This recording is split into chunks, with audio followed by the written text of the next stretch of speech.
වනිදු හසරංගගෙන් අනතුරු ඇඟවීම. වනිදු හසරංග සහ මහේෂ් තීක්ෂණ ක්‍රීඩා කරන රාජස්ථාන් රොයල්ස් කණ්ඩායම සහ මතීෂ පතිරණ ක්‍රීඩා කරන චෙන්නයි සුපර් කිංස් කණ්ඩායම අතර තරගය රාත්‍රියේදී පැවැත්වුණා.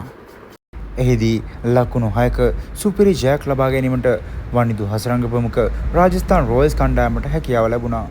එහිදී රාජස්ථාන් පිළ වෙනුවෙන් කැපී පෙනෙන දස්කමක් දැක්වූ වනිදු හසරංග ඔහුගේ පන්දුවාර 4 තුළදී ලකුණු 35කට කඩලු 4ක් දවා ගැනීමට සමත් වුණා. මෙසේ වනිදු හමුවේ දැවී ගියේ රාහුල් ත්‍රිපාති, ඍජුරාජ් ගයික්වාඩ්, ශිවම් ඩුබේ සහ විජය ශංකරය.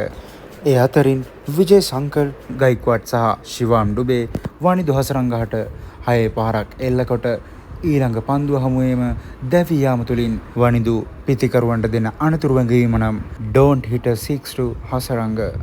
ඒ වගේම බොහෝ දෙනා කතා වුණ වනිදු හසරංගගේ අලුත්ම සෙලිබ්‍රේෂන් එක ගැන විචාරකින් වනිදුගෙන් විමසූ විට ඔහු පැවසුවේ මෙවන් අදහසක්. මම තෙලිඟු, මලයාලම් සහ තමිල් මූවිස් බලන්න හරිම කැමතියි. ඉතින් මෑත කාලයේදී ඉන්දියාවේ ගොඩාක් ජනප්‍රිය වුණ පුෂ්පා ෆිල්ම් එකෙන් තමයි මම මේ සෙලිබ්‍රේෂන් එක ගත්තේ. වනිදු පැවසුවේ මෙවන් අදහසක්.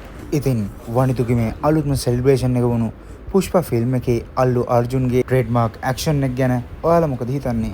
මේ වන විටත් ඉන්දියාවේ ගොඩක් රසිකයින් අතර එය විශාල කතිකාවතක් නිර්මාණය කර අවසන්. ඉතින් මේ තරගයේ ජය ගැනීමට වනිදු හසරංගගේ ස්පෙල් එක වගේම මහේෂ් තීක්ෂණගේ ස්පෙල් එකත් ගොඩාක් වැදගත් වුණා.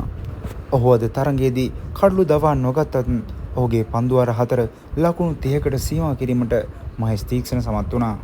ඉතින් ඒ වගේම තමයි චෙන්නයි සුපර් කිංස් කණ්ඩායම වෙනුවෙනුත් ශ්‍රී ලංකාවේ මතීෂ පතිරණ අති විශිෂ්ට පන්දුවීමක නිරත වුණා. ඔහු තම පන්දුවාර 4 තුළදී කඩලු 2ක් දවා ගත්තේ ලකුණු 28ක් පමණක් ලබා දෙමින්. ඉතින් ශ්‍රී ලාංකික ක්‍රීඩකින්ට සුබ දිනයක් වෙච්චි අද දිනය ගැන ඔයාලා මොකද හිතන්නේ? ඔයාලගේ අදහසුත් පහලින් කමෙන්ට් කරගෙන යන්න. තාමත් අපි සබ්ස්ක්‍රයිබ් කරලා නැත්නම් දැන් අපි සබ්ස්ක්‍රයිබ් කරලා අපිත් එක්ක දිගටම රැඳී ඉන්න.